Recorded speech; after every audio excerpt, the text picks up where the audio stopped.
നമസ്കാരം. കേരള വാർത്ത ഓൺലൈനിലേക്ക് സ്വാഗതം. വാർത്തകളുമായി ഞാൻ രേവതി.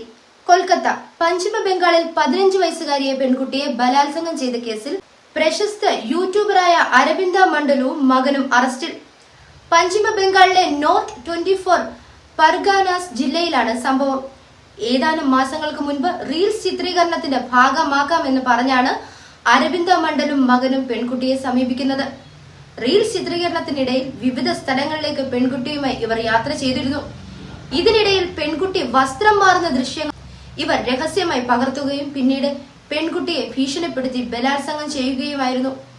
പെൺകുട്ടി നൽകിയ വിവരങ്ങളുടെ അടിസ്ഥാനത്തിലാണ് അരബിന്ദയ്ക്കും മകനുമെതിരെ കുട്ടിയുടെ മാതാപിതാക്കൾ പരാതി നൽകിയത്. തുടർന്നുള്ള അന്വേഷണത്തിലാണ് ഇരുവരെയും പോലീസ് അറസ്റ്റ് ചെയ്തത്. അരബിന്ദ മണ്ഡലിനെ 3 ദിവസത്തേക്ക് പോലീസ് കസ്റ്റഡിയിൽ വിട്ടു. മകനെ ജുവനൈൽ കോടതിയിൽ ഹാജരാക്കി. കേരള വാർത്ത ഇൻസ്റ്റ, ഫേസ്ബുക്ക്, യൂട്യൂബ് എന്നിവ ഫോളോ ചെയ്ത് നിങ്ങളുടെ വിലയേറിയ അഭിപ്രായങ്ങളും നിർദ്ദേശങ്ങളും കമന്റ് ചെയ്യുക.